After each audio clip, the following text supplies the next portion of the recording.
লক্ষ্যে পৌঁছানো অত্যন্ত কঠিন হয়।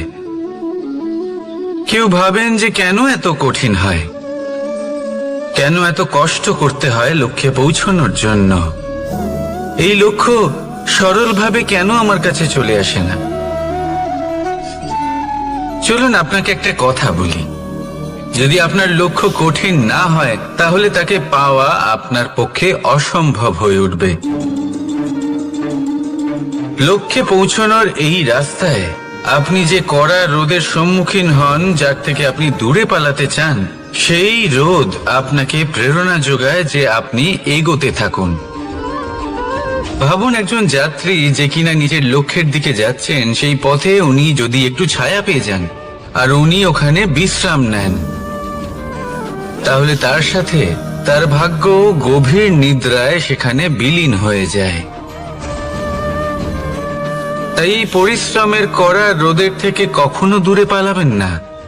জীবনে শুধু সামনে এগোতে থাকুন দৃঢ়তার সাথে।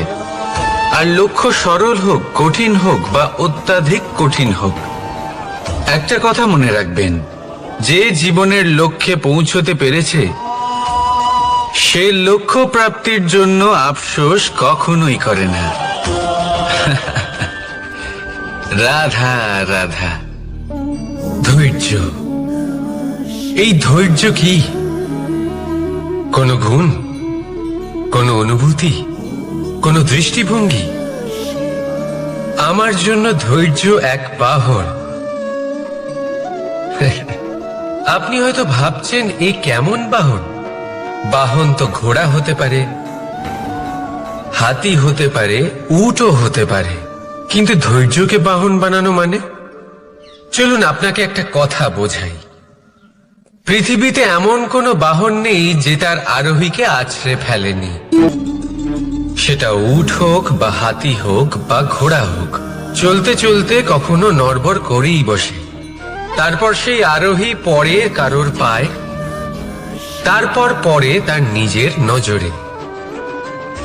কিন্তু ধৈর্যরূপী বাহন কখনো কাউকে ফেলে না, কখনো না। না সেই আরোহী কারোর পায়ে পড়ে আর না তো নিজের নজরে। কারণ ধৈর্য আপনাকে বিবেক প্রদান করে, বিবেক আপনাকে পরিকল্পনায় সাহায্য করে, আর পরিকল্পনা প্রদান করে আপনাকে শক্তি আপনার লক্ষ্যের দিকে অগ্রসর হওয়ার। বুঝলেন? ধৈর্যকে সঙ্গে রাখুন, নিজেকে আরো ধৈর্যশীল করে তুলুন। এই ধৈর্যের সাহায্যে আরোহণ করে দেখুন কিভাবে এই বাহন আপনাকে আপনার গন্তব্যে পৌঁছে দেবে। রাধা রাধা। সংসারে এমন একটা ভ্রান্ত ধারণা রয়েছে যে সবকিছু ভাগ্যের দ্বারা পাওয়া যায়, কিন্তু ভাগ্য, প্রারব্ধ এ তো সকলের জন্যই সমান হয়। এটা তো ব্যক্তির উপরে নির্ভরশীল হয়, তার আকাঙ্ক্ষার উপরে নির্ভরশীল হয়, বাসনার উপরে নির্ভরশীল হয়, স্বভাবের উপরে নির্ভরশীল হয় যে উনি সেটা নিয়ে কি করেন। দেখুন, এই প্রসাদ কিন্তু সকলকেই দেওয়া হয়, কিন্তু তা গ্রহণ করবেন কিভাবে সেটা ব্যক্তির উপরে নির্ভর করে। আপনাকে এক উদাহরণ দিই। যেমন ধরুন, দুজন মানুষকে আমি একটা করে মাটির ডেলা দিলাম, সেটা নিয়ে তারা কি করবেন? একজন মানুষ তার ছোট ছোট ডেলা বানাবেন আর পথযাত্রীদের ওপরে ছুঁড়ে মারবেন, হাসি ঠাট্টা করবেন, তাদের বস্ত্র নোংরা করে দেবেন, সেটাতেই উনি আনন্দ পাবেন। অন্যদিকে দ্বিতীয় ব্যক্তি সেই মাটির ডেলা দিয়েই নিজের জন্য একটা কুঁড়ে ঘর বানাবেন। সেই কুঁড়ে ঘর যা রোদেতে, বৃষ্টিতে, ঝড়ে তাকে সুরক্ষিত রাখবে। অনুভূতি, এই অনুভূতি বদলাতে শিখুন। এই অনুভূতি অত্যন্ত গুরুত্বপূর্ণ। ভালোবাসাতেও এই অনুভূতি হলো অত্যন্ত গুরুত্বপূর্ণ। ভালোবাসা সে বন্ধুর সাথে হোক, মা বাবার সাথে হোক, ভাই বোনের সাথে হোক, স্ত্রীর সাথে হোক, যে কারোর সাথে হোক, মনে রাখবেন এই হলো সেই অনুভূতি যা আপনার ভাগ্য নির্ধারণ করে থাকে। তাহলে আসুন আমার সাথে প্রেমের অনুভূতি নিয়ে বলুন, রাধা রাধা। লক্ষ্য, পথ, আর সাফল্য, এই তিনটেই একে অপরের সাথে জড়িত। কিন্তু অনেকবার মানুষ এদের ঠিকভাবে বুঝতে পারেন না।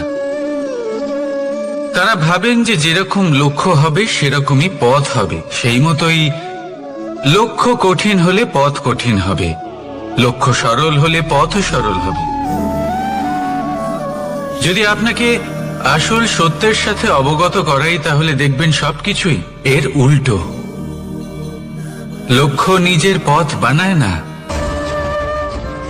পথ সেটাই যেটা আপনি স্বয়ং নির্বাচন করে আপনি নিজে বানান। সেই অনুসারেই আপনি আপনার লক্ষ্যে পৌঁছতে পারবেন।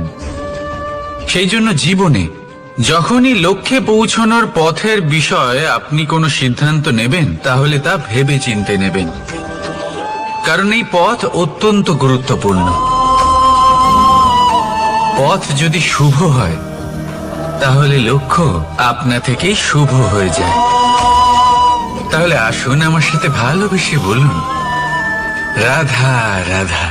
ভাগ্য আর কর্ম, এই দুই এমন শব্দ যাকে ঘিরে সমগ্র সংসার। কেউ বলে আমার ভাগ্যে এটা ছিল না, যা পেলে আমার জীবন অন্যরকম হতো। কেউ বলে আমার গত জন্মের কর্ম নিশ্চয়ই এমন ছিল, যে কারণে এই জন্মে এরকম ভাগ্য পেয়েছি আমি। এসব বাদ দিন আর একবার শান্ত চিত্তে ভাবুন। আপনি বুঝতে পারবেন যে ভাগ্য আর কর্ম এই দুই এই জন্মের। তফাৎ শুধুমাত্র এটাই যে যদি ভাগ্যের কথা বলা হয়, তাহলে আপনি এই ভাগ্যের থেকে যত বেশি আশা করবেন, তত বেশি নিরাশ হবেন আপনি। কারণ এই আশা আপনাকে কর্ম করা থেকে আটকায়। যদি কথা বলা হয় কর্মের, তাহলে নিজের কর্মের প্রতি যত বিশ্বাস রাখবেন, তত বেশি সফলতা আপনার কাছে আসবে। তাই একটা কথা মনে রাখবেন, ভাগ্য আপনার কর্ম নির্ধারণ করে না, কিন্তু আপনার কর্ম আপনার ভাগ্যকে অবশ্যই নির্ধারণ করে। রাধা রাধা নাম কত সাধারণ একটা বিষয়। প্রত্যেক মানুষ যে জন্ম নেয়, তাকে একটা নাম দেওয়া হয়, যা সে পেয়ে থাকে তার মাতা পিতার দ্বারা, না হলে তার গুরুর দ্বারা, বা কোনো আত্মীয়ের দ্বারা, বা কোনো কাছের মানুষের দ্বারা। এই নামের সাথে সে আস্তে আস্তে বেড়ে ওঠে। কিন্তু এটাই কি সেই নাম? এই নামই কি সবকিছু? কখনোই নয়।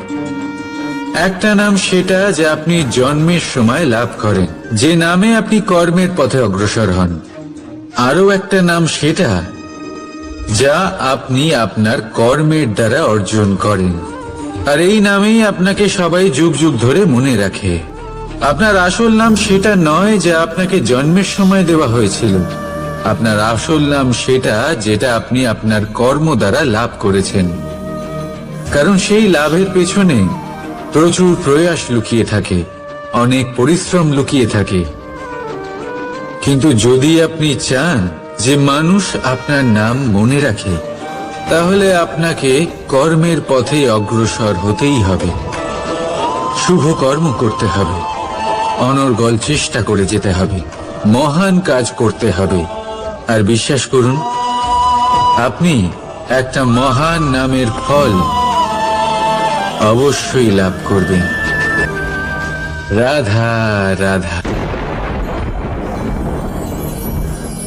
আমি এখানে একা এই বনে বসে আছি, বাঁশি বাজাচ্ছি। কার জন্য? কে আছেন এখানে? কেউ নেই। আমার প্রজা, আমার রাজ্য, আমার পরিবার আমার থেকে অনেক দূরে আছেন। আমি এখানে একা এই বনে বসে এই আকাশের এই রঙের, গাছের এই সব ফলের, মাটির সুবাসের আনন্দ উপভোগ করছি। কেন? আমি হলাম দ্বারকাধীশ। এমন কি রাজকীয় বা ভৌতিক সুখ রয়েছে যে আমি ওখানে পেতে পারি না? সবকিছুই পেতে পারি, তাও এখানে বনে একা বসে আছি। কোন সুখ খুঁজে চলেছি? একা থাকার সুখ। আমরা প্রত্যেকদিন অনেক মানুষের সাথে, চিন্তাধারার সাথে, কর্মের সাথে, পরিস্থিতির সাথে, সুখ দুঃখের দ্বারা বেষ্টিত থাকি। জীবনের এই চক্রে আমরা জড়িয়ে পড়তে থাকি।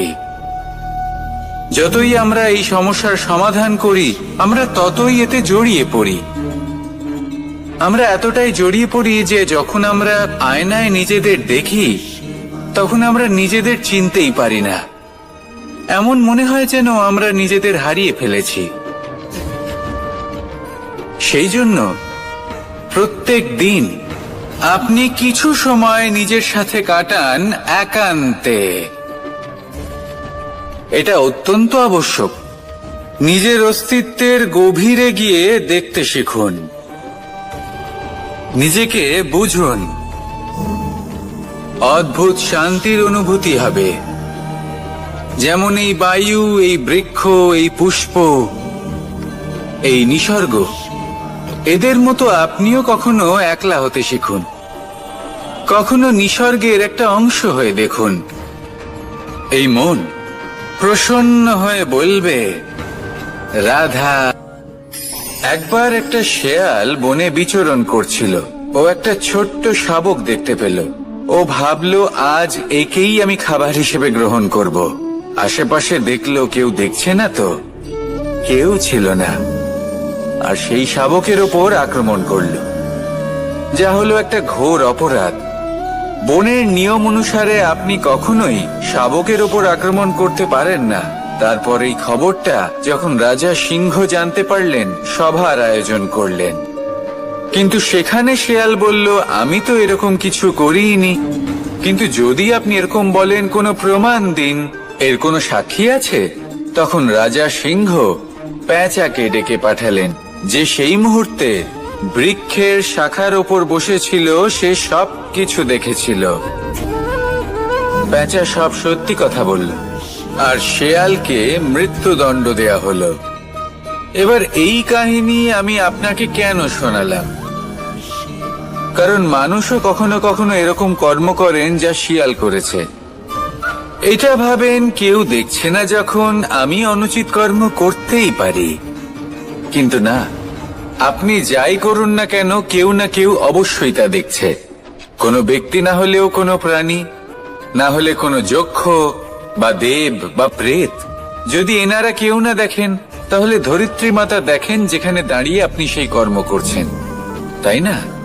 তাই একটা কথা সবসময় মনে রাখবেন, কে দেখছেন কে দেখছেন না, সেই বিষয়ে ভাবা ছেড়ে দিন।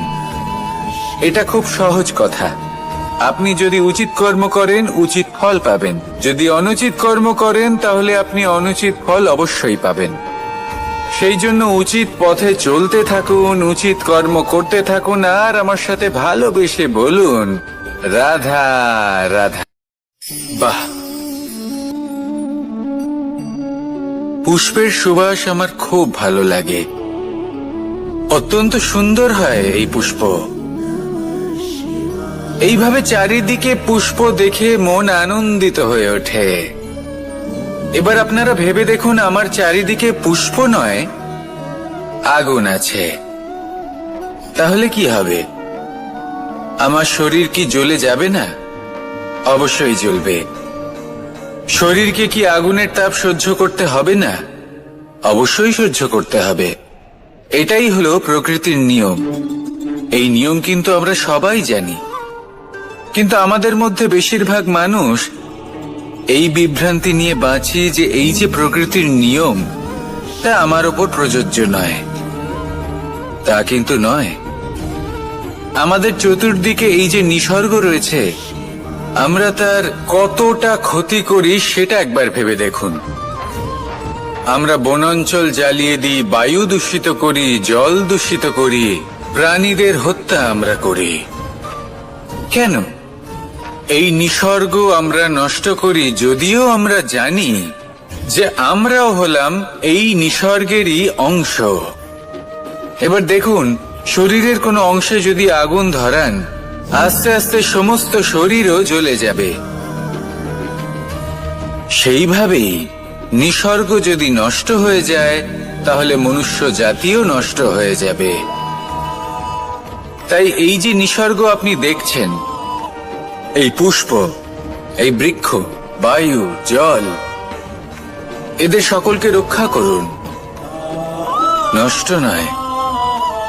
মনে রাখবেন, যদি নিসর্গ থাকে মানুষ থাকবে, যদি নিসর্গ থাকে তাহলেই জীবন থাকবে। আসুন আমার সাথে ভালোবেসে বলুন, রাধা রাধা। কারই না পছন্দ বলুন তো?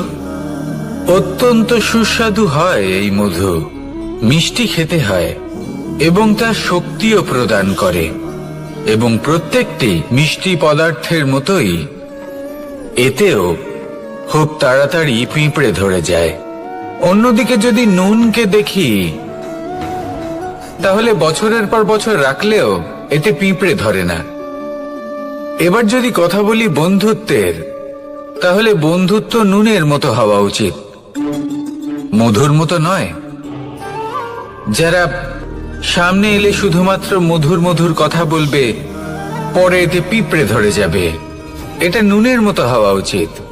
প্রকৃত বন্ধু হলো সে যে সময় এলে পরে আপনার সামনে আপনার প্রকৃত সত্য তুলে ধরবে, তা সে যতই কঠিন হোক না কেন। আপনার দোষ, আপনার অপগুণ, আপনার খামতি আপনাকে বলতে পারবে, যাতে আপনি সেগুলো শুনে মেনে নিয়ে তারপর নিজেকে শুধরোতে পারেন। এটাই হলো প্রকৃত বন্ধুত্ব। কখনো নিজের জীবনের আশেপাশে মন দিয়ে দেখবেন, অনেক সময় এমন মানুষ থাকেন, অনেক বন্ধু থাকেন, যাদের দেখে আমাদের মনে হয় যে এনারা খুব কঠোর, এনাদের কথা খুব কটু। কিন্তু বেশিরভাগ এমন মানুষের মনটা যদি বুঝতে পারেন, তাহলে দেখবেন তাতে কোনো মালিন্য নেই, এনাদের মন অত্যন্ত পবিত্র হয়। যদি আপনার জীবনেও এমন কোনো ব্যক্তি থেকে থাকে, এমন বন্ধু থাকে, তাহলে তাদের আগলে রাখুন আর আমার সাথে ভালোবেসে বলুন, রাধা রাধা। যতক্ষণ আমরা এই সংসারে জীবিত, ততক্ষণ আমাদের সাথে সবকিছু থাকে, আমাদের ধন, সুখ স্বাচ্ছন্দ্য, আমাদের মিত্রগণ, আমাদের পরিবার, এই সমাজ, এই সবকিছু আমাদের সাথে থাকে। যেদিন আমরা এই সংসারকে ত্যাগ করব, এদের মধ্যে কেউ আমাদের সাথে যাবে না, না ধন, না স্বাচ্ছন্দ্য, না সম্পত্তি। এই সকল মানুষ, এই সমাজ, এরা শুধুমাত্রই শ্মশান পর্যন্ত আমাদের সাথে থাকতে পারবেন। তারপরে যদি আমাদের সাথে কিছু যেতে পারে, তাহলে তা শুধুই আমাদের ধর্ম। আর এই সংসারে আমরা নিজেদের যে সুনাম রেখে যাই, সেটা সম্ভব শুধুমাত্র কর্মের দ্বারা। সেই জন্য সংসারে যতদিন পর্যন্ত জীবিত আছেন, যদি কিছু অর্জন করতে চান, তাহলে ধর্ম অর্জন করুন, ধর্মের বিষয়ে স্পষ্টতা অর্জন করুন এবং কর্ম অর্জন করুন। এটাই হবে আপনার অতীত এবং এটাই হবে আপনার ভবিষ্যৎ, এবং এটাই সকলকে প্রেরণা প্রদান করবে। আসুন আমার সাথে ভালোবেসে বলুন, রাধা রাধা। কোনো যাত্রায় যাব বলে মনে করি, তখনই আমরা প্রস্তুত থাকি আসন্ন বিপদের জন্য বা সংকটের জন্য। যেমন যদি আমাদের মনে হয় যে আজকের পরিবেশ খুব ঠান্ডা হবে, তাহলে আমরা গরম বস্ত্র ধারণ করি বা সেটাকে সাথে নিয়ে যাই। যদি মনে হয় যে বৃষ্টি হতে পারে বা বৃষ্টি হয়ে চলেছে, আমরা দেখছি, তাহলে আমরা একটা ছাতা সাথে নিয়ে নিই। আমরা প্রস্তুত থাকতে চাই এবং এটাই উচিত, এবং সেই কারণেই আমরা যাত্রায় সাফল্য লাভ করি। কিন্তু যদি আমরা কথা বলি জীবনযাত্রা নিয়ে, যা কিনা সব থেকে বেশি গুরুত্বপূর্ণ, তাহলে তার জন্য আমরা পূর্ণরূপে প্রস্তুত থাকি না। আশেপাশের মানুষ, এই সমাজ, আমাদের সাথী, আমাদের মিত্ররা যে কোনো মুহূর্তে বদলে যেতে পারেন। সেই জন্য আমরা নিজেদেরকে কখনো সাবধান করি না, কখনোই নিজেদের প্রস্তুত করি না।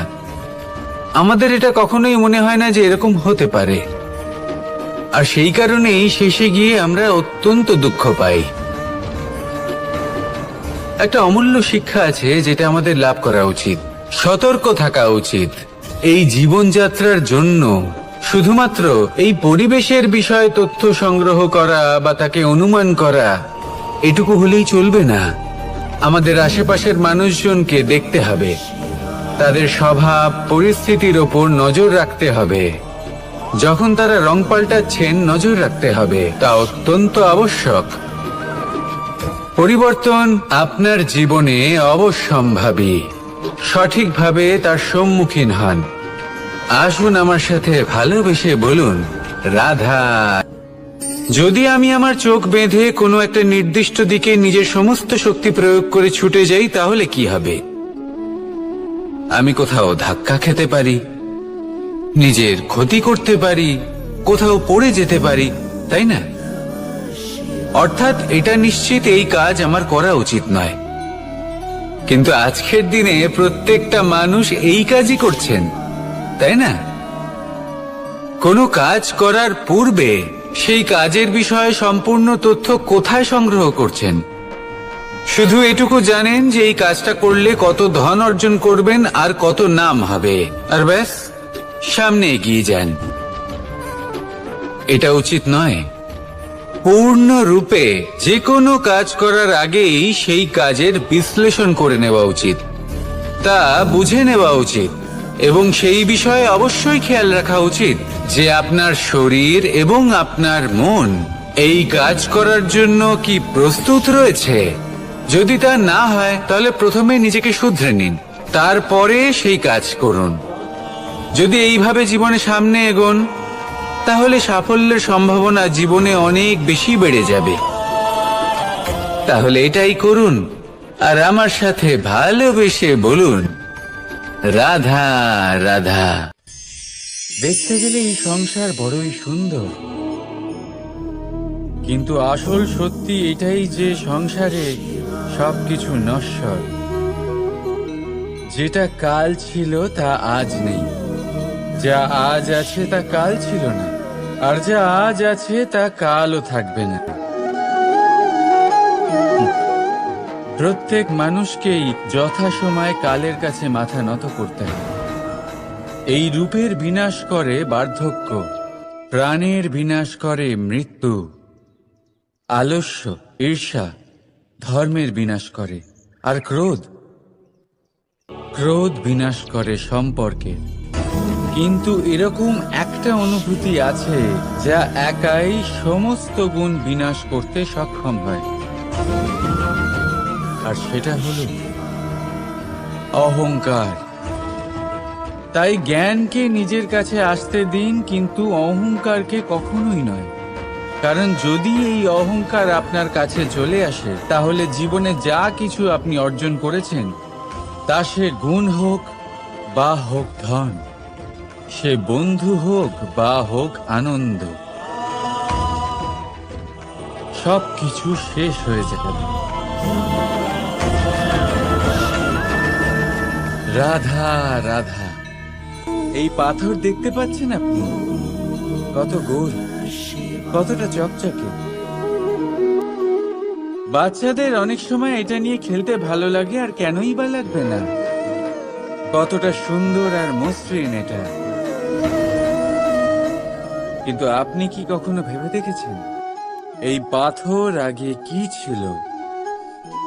কোনো বিশাল আকার পর্বত, কোনো বিশাল আকার পাথরের একটা বড় ভেঙে যাওয়া অংশ বিশেষ, যেটা কোনোভাবে নদীতে পড়ে নদীর ধারার সাথে বইতে থাকলো, মাটির সাথে ঘর্ষণ হলো, বালির কণার সাথে ঘর্ষণ হতে থাকলো, আর তারপর ধীরে ধীরে এই আকার পেল।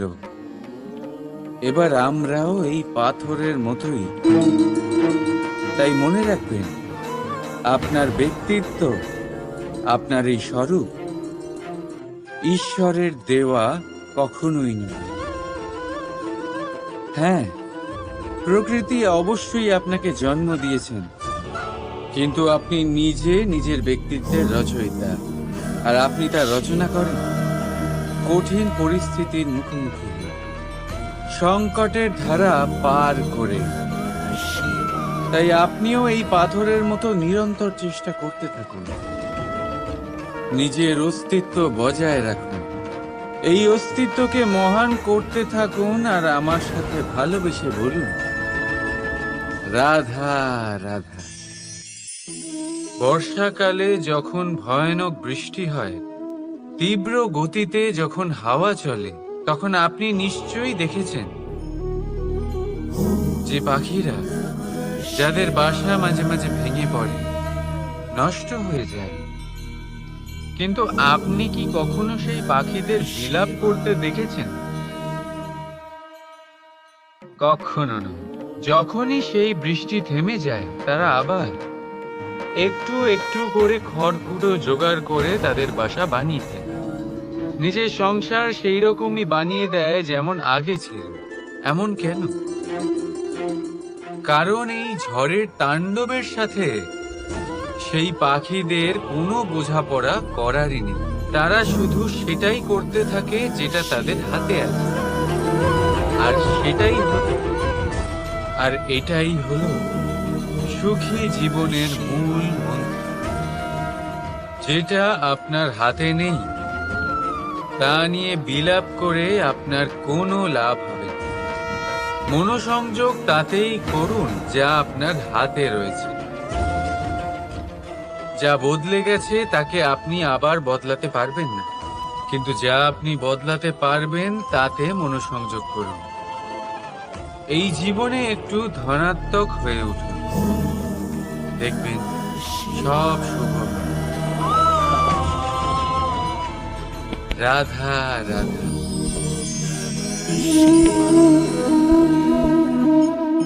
ছোটবেলায় একটা জিনিস আমি কখনো বুঝে উঠতে পারিনি। আমি সবসময় আশ্চর্য হয়ে থাকতাম যে এটা কি করে সম্ভব হতে পারে। ব্যাপারটা ছিল এরকম, আমি আমাদের গোয়াল ঘরে দেখতাম ভিন্ন ভিন্ন রং রূপের গাভী।